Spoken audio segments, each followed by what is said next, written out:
Kau tarik nafas, dan kau hidup. Kau hembuskan nafas, dan segalanya bisa berakhir. Tapi pernahkah kau bertanya, siapa yang meniupkan nafas itu ke dalam dirimu?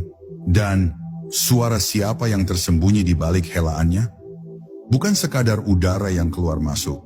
Di dalam setiap nafas ada namanya. Namanya yang paling sunyi, yang hanya bisa dikenali oleh hati yang telah hening. Ilmu ini tidak tertulis di kitab. Ia tersembunyi dalam dirimu, menunggu untuk dibangkitkan. Dan hari ini, kita akan menyelami rahasia terdalam dari nafas dan namanya. Nafas pertama yang terlupakan. Saat manusia dilahirkan, yang pertama kali hadir adalah nafas. Sebelum suara, sebelum tangisan, bahkan sebelum kesadaran akan dunia, nafas telah datang mendahului semuanya. Nafas itu bukan sekadar udara yang masuk dan keluar, melainkan pertanda bahwa ruh telah bersatu dengan jasad. Namun anehnya, saat usia bertambah, nafas yang begitu penting ini justru terlupakan. Ia terus berjalan tanpa pernah disadari. Padahal di balik keluar masuknya nafas, tersembunyi rahasia terdalam tentang asal, tujuan dan keberadaan diri. Bagi orang awam, nafas hanyalah bagian dari sistem biologis. Tapi bagi para pencari, nafas adalah jalan pulang. Ia adalah jembatan antara jasad dan ruh, antara suara dan kesunyian, antara dunia dan Tuhan. Dalam setiap helaan ada getaran yang tak kasat mata. Ada frekuensi yang menggema dari dalam jiwa, membawa bisikan ilahi yang hanya dapat dirasa, bukan didengar. Nafas adalah bahasa yang lebih tua dari kata-kata. Para sufi menyebut nafas dengan berbagai istilah. Tapi salah satu yang paling dalam maknanya adalah hu. Sebuah nama yang bukan sekadar bunyi, melainkan resonansi ilahiyah. Hu adalah zikir yang tidak memerlukan lidah. Ia bergetar dalam dada, menyatu dengan degup jantung, dan hadir dalam keheningan yang tak terucap. Mengucapkannya secara lahir hanya permukaan. Yang sejati adalah menyadari bahwa Hu telah ada dalam setiap hela nafas sejak kita pertama kali hidup. Dalam perjalanan makrifat, mengenal Hachu bukanlah tentang mengenal sebuah kata, tapi tentang mengalami kehadirannya dalam diri. Nafas menjadi pelatihan spiritual paling sunyi, tapi paling dalam. Ketika seseorang mulai memperhatikan nafasnya, ia akan sadar bahwa setiap tarikan dan hembusan membawa pesan. Ada saat-saat di mana nafas terasa ringan, seperti ada yang mengangkat beban dari dada.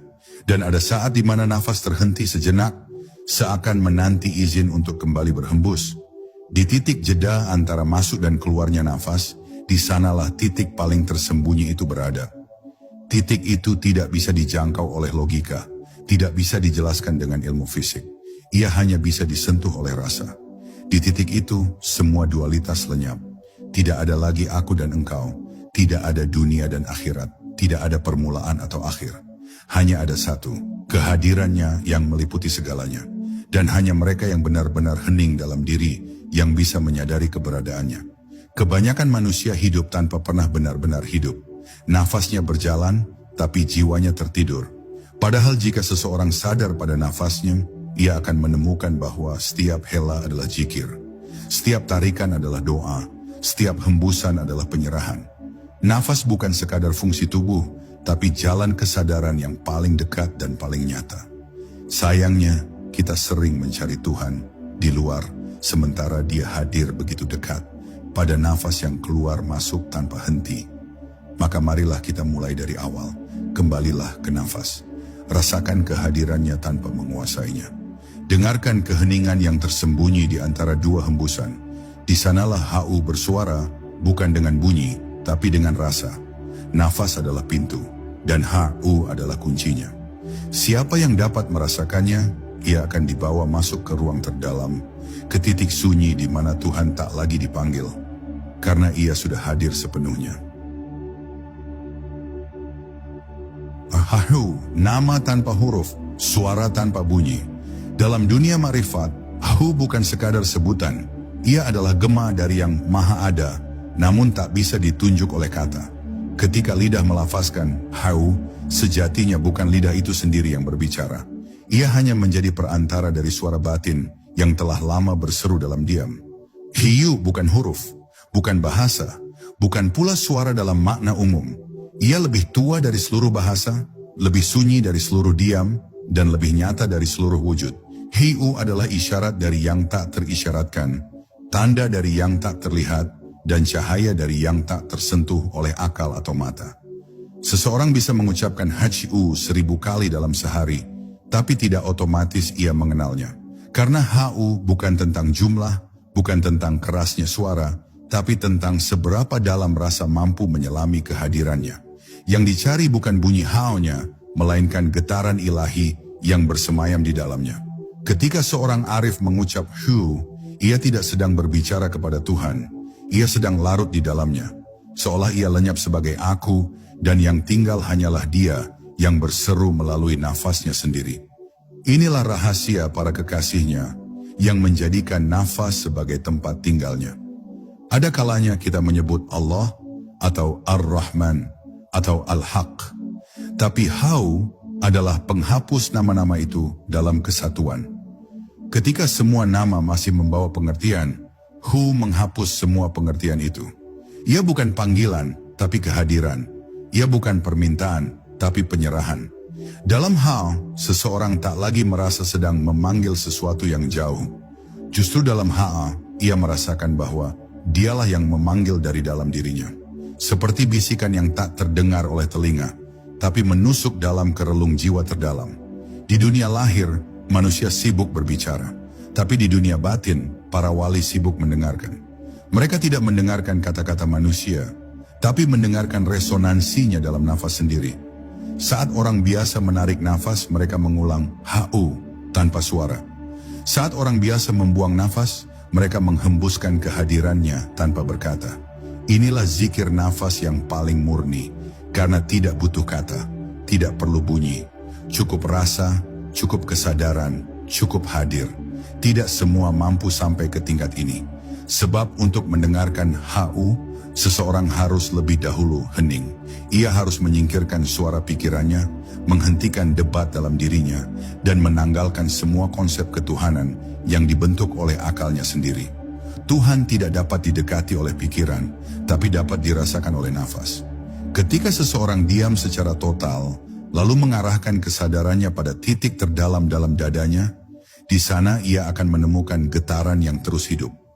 Getaran itu bukan detak jantung. Itu adalah gema dari HU. Bayangkan ada suara yang tak bersuara, tapi terus hadir. Ia bukan gema dari luar, tapi dari dalam. Ia bukan datang dan pergi, tapi selalu ada. Hanya karena kita bising, kita tak mendengarnya. Tapi saat kita tenang, sunyi dan diam dalam nafas, kita akan mendapati bahwa HU telah bersemayam di sana sejak awal. Ia tidak pernah pergi, kita saja yang menjauh.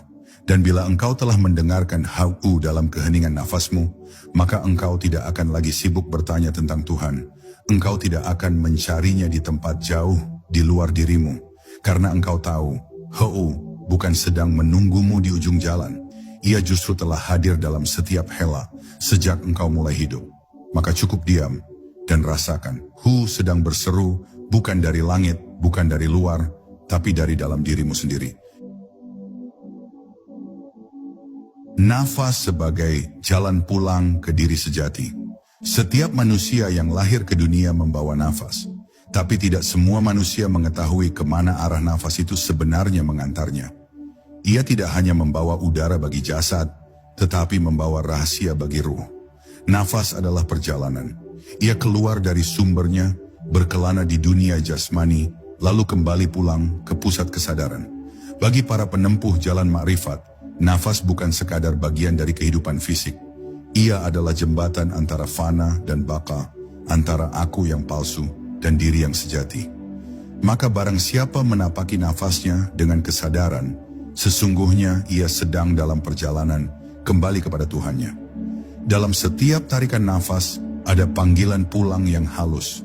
Panggilan itu tidak terdengar oleh telinga biasa, karena ia bergetar dalam wilayah rasa. Seseorang yang mulai sadar akan nafasnya, perlahan mulai sadar bahwa dirinya selama ini telah jauh dari pusat. Ia hidup dalam pikiran, dalam dunia luar, dalam gelombang ego yang tak henti mengejar dan menghindar. Tapi nafas, ia senantiasa mengajak untuk kembali. Tidak dengan paksaan, tidak dengan ancaman, tapi dengan kelembutan yang menyentuh jiwa. Saat engkau merasa lelah dengan dunia, letakkan tangan di dadamu, dengarkan nafasmu, dan engkau akan mendengar panggilannya. Para arif sering berkata, barang siapa mengenal nafasnya, maka ia akan mengenal Tuhannya. Ini bukan kiasan, ini adalah kenyataan yang terpendam di balik kesunyian. Karena dalam setiap nafas, sebenarnya Tuhan sedang menampakkan dirinya. Ia tidak hadir dalam bentuk, tapi dalam rasa hadir yang halus. Ketika engkau menarik nafas, sesungguhnya engkau sedang menerima anugerahnya. Ketika engkau menghembuskan nafas, engkau sedang menyerahkan kembali segala sesuatu kepadanya. Inilah zikrullah yang paling alami, yang bahkan dilakukan oleh bayi yang belum mengenal bahasa. Nafas juga bukan hanya jalan pulang, tapi sekaligus cermin. Ia mencerminkan apa yang ada di dalam batin. Saat jiwa tenang, nafas akan lembut, dalam, dan seimbang. Tapi saat batin kacau, penuh kecemasan dan keserakahan, nafas menjadi pendek, tergesa, dan gelisah. Maka mengamati nafas adalah mengamati cermin jiwa. Dari situ seseorang bisa tahu di mana ia sedang berdiri. Apakah ia sedang dekat dengan diri sejatinya, atau sedang tersesat dalam bayang-bayang dunia? Lebih jauh lagi, dalam keheningan nafas yang terus disadari, seseorang akan sampai pada satu titik, bahwa bukan dia yang sedang bernapas. Nafas itu tidak berasal dari dirinya sendiri. Nafas itu adalah pemberian yang terus mengalir tanpa henti, tanpa diminta, tanpa dibeli. Maka saat kesadaran ini hadir, runtuhlah ilusi kepemilikan. Ia tidak lagi berkata, aku bernapas, tapi justru merasakan, aku sedang dinafasi. Ia menjadi saksi atas kehidupan yang berlangsung, bukan sebagai pelaku, tapi sebagai penerima mutlak. Kesadaran ini menumbuhkan kerendahan hati yang sejati. Seseorang yang sadar bahwa ia tidak memiliki nafasnya, akan sadar pula bahwa ia tidak memiliki hidupnya. Dan bila ia tidak memiliki hidupnya, maka apalagi yang bisa ia sombongkan? Apalagi yang bisa ia genggam? Inilah titik di mana nafas menjadi guru. Bukan guru yang mengajarkan dengan kata-kata, tapi dengan kehadiran yang setia. Nafas tidak pernah meninggalkan kita, bahkan saat kita mengkhianatinya dengan kesibukan dunia. Ia tetap setia, menunggu kita sadar. Maka wahai jiwa yang sedang mencari, kembalilah kepada nafasmu. Jangan terburu-buru mencari cahaya di luar, jika pelitanya belum kau nyalakan di dalam. Nafasmu adalah obor itu. Ia akan membimbingmu menembus kabut, menyibak tirai-tirai palsu, hingga engkau temukan bahwa jalan pulang itu bukan menuju tempat, tapi menuju kesadaran akan siapa yang sebenarnya sedang hidup di dalam dirimu. Dan saat itu terjadi, engkau tidak akan lagi merasa sendiri. Karena HU telah menyambutmu di titik paling sunyi, titik pulang yang sesungguhnya. Titik sunyi di antara dua nafas. Ada satu rahasia besar yang sering luput dari perhatian kita. Bukan hanya tarikan dan hembusan nafas yang mengandung makna, tapi justru ruang sunyi di antaranya. Titik hening antara masuk dan keluarnya nafas adalah tempat paling misterius dalam diri manusia. Ia tidak bisa dijelaskan dengan bahasa, tidak bisa dipetakan oleh pikiran, dan tidak bisa dipegang oleh kehendak. Ia hanya bisa dirasakan oleh jiwa yang telah benar-benar hening. Dalam titik inilah segala yang fana seakan berhenti dan segala yang abadi memperlihatkan kilasan wajahnya. Itulah momen ketika kehadirannya menyentuh tanpa menyentuh. Bagi para penempuh jalan batin, titik ini disebut dengan banyak nama. Ada yang menyebutnya sebagai pintu gaib, ada pula yang menamainya mata hati, bahkan sebagian menyebutnya sebagai titik fana, tempat di mana ego lenyap dan kehadiran Tuhan mulai mengambil alih. Tapi apapun sebutannya, satu hal yang pasti, titik itu tidak bisa dicapai dengan usaha biasa. Ia hanya muncul bagi mereka yang sepenuh hati hadir di dalam nafas, tanpa berpikir, tanpa ingin, tanpa menilai. Titik itu hadir saat seseorang tidak lagi berusaha, tapi sepenuhnya menyerah kepada kesunyian. Coba bayangkan, engkau menarik nafas perlahan, lalu menghembuskannya perlahan pula. Setelah hembusan itu berakhir, ada satu jeda yang sangat halus, yang kadang tidak kita sadari. Jeda itulah gerbang menuju kesadaran murni. Di titik itu, engkau tidak sedang menarik nafas, tidak sedang menghembuskannya, engkau hanya ada, tidak bergerak, tidak memikirkan apa-apa, tidak menjadi siapa-siapa. Hanya ada kesadaran bahwa aku yang selama ini mengaku-ngaku sedang tiada. Dan disitulah Hau menampakkan wajahnya yang sejati, tanpa bentuk, tanpa warna, tanpa suara. Titik hening ini bukan sesuatu yang bisa direkayasa. Ia datang dengan ketulusan. Ia muncul saat engkau berhenti mengejar apapun, bahkan berhenti mengejar Tuhan. Karena pencarian pun bisa menjadi penghalang bila diselimuti oleh ego yang menyamar sebagai keinginan spiritual. Maka, satu-satunya cara untuk sampai ke titik itu adalah dengan melepaskan pengharapan, melepaskan pemahaman, melepaskan segala niat yang lahir dari kepentingan pribadi. Ketika semuanya dilepas, yang tersisa hanyalah diam. Dan dari diam itulah cahaya memancar, bukan dari luar, tapi dari dalam jiwa itu sendiri. Sebagian orang takut pada keheningan, karena di sana mereka tidak bisa bersembunyi. Tidak ada kebisingan yang bisa digunakan untuk melarikan diri dari diri sendiri. Tapi justru di sanalah kebenaran mulai menyapa. Di titik hening antara dua nafas, semua topeng jatuh, semua peran runtuh. Engkau tidak lagi menjadi anak, tidak menjadi guru, tidak menjadi orang baik atau buruk. Engkau hanya menjadi saksi yang menyaksikan nafas, menyaksikan kesadaran, dan akhirnya menyaksikan kehadirannya. Itulah fana yang sejati, lenyapnya segala atribut, agar yang hak bisa hadir tanpa sekat. Jika seseorang mampu hadir dalam titik ini secara konsisten, walau hanya sebentar dalam sehari, itu sudah cukup untuk mengubah seluruh hidupnya. Ia tidak akan lagi melihat dunia dengan mata yang lama. Ia akan mulai melihat segala sesuatu sebagai pantulan dari Yang Maha Satu. Ia tidak akan reaktif terhadap hidup, karena ia tahu bahwa di balik segala gerak ada satu titik diam yang menjadi pusat segalanya. Ia hidup di tengah dunia, tapi jiwanya bersemayam di pusat keheningan yang tak tergoyahkan. Inilah inti dari ilmu Hau, bukan sekadar mengucapkannya, bukan pula memikirkannya, tapi mengalaminya, merasakannya, menyelam dalam kehadirannya yang tersembunyi di antara dua nafas. Maka jangan buru-buru dalam bernafas. Jangan gegabah dalam hidup, karena di antara tarikan dan hembusan ada satu rahasia yang sedang menunggu untuk dikenali. Ia tidak memaksa, ia hanya menunggu. Dan bagi siapa yang mampu hening, ia akan dipertemukan. Menghidupkan Hau dalam kesadaran harian. Dalam keseharian, manusia disibukkan oleh berbagai hal yang tampak penting.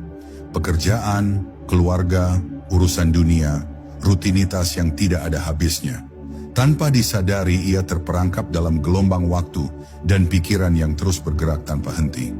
Ia bangun di pagi hari bukan dengan kesadaran, tapi dengan kebiasaan. Ia hidup di antara suara, tuntutan, dan peran-peran yang menumpuk dalam pikirannya. Dan di tengah semua itu, nafas tetap berjalan, membawa Hau dalam keheningan yang tidak pernah meninggalkannya. Sayangnya, sangat sedikit yang benar-benar menyadari keberadaannya dalam keseharian. Ilmu Hau tidak mengajak manusia lari dari kehidupan, melainkan mengajak untuk hadir sepenuhnya di dalamnya. Bukan dengan pikiran yang melayang, tapi dengan rasa yang terjaga. Karena Hau bukan hanya untuk saat zikir atau ibadah, tapi untuk setiap detik kehidupan. Ia hadir saat engkau duduk sendiri, saat engkau bekerja, saat engkau berbicara, bahkan saat engkau marah atau sedih. Hu bukan dibatasi oleh waktu atau tempat. Ia adalah kesadaran yang menyatu dengan hidup. Tapi agar itu menjadi nyata, seseorang harus belajar untuk hidup bukan dengan kepala, tapi dengan hati yang sadar. Latihan pertama adalah menyadari nafas, bahkan di tengah kesibukan. Saat engkau berbicara dengan orang lain, sadari bahwa engkau sedang bernapas. Saat engkau menulis, membaca, memasak, atau berjalan, tetaplah sadar bahwa nafas itu ada. Rasakan ia masuk dan keluar, perlahan, tanpa harus diubah, tanpa harus dikendalikan. Cukup disadari, karena dalam kesadaran itulah Hau mulai berbicara. Bukan dalam bentuk suara, tapi dalam rasa hadir yang halus dan dalam. Ketika engkau hadir di setiap nafas, engkau sedang menghidupkan Tuhan di dalam dirimu, bukan secara dogma, tapi secara rasa.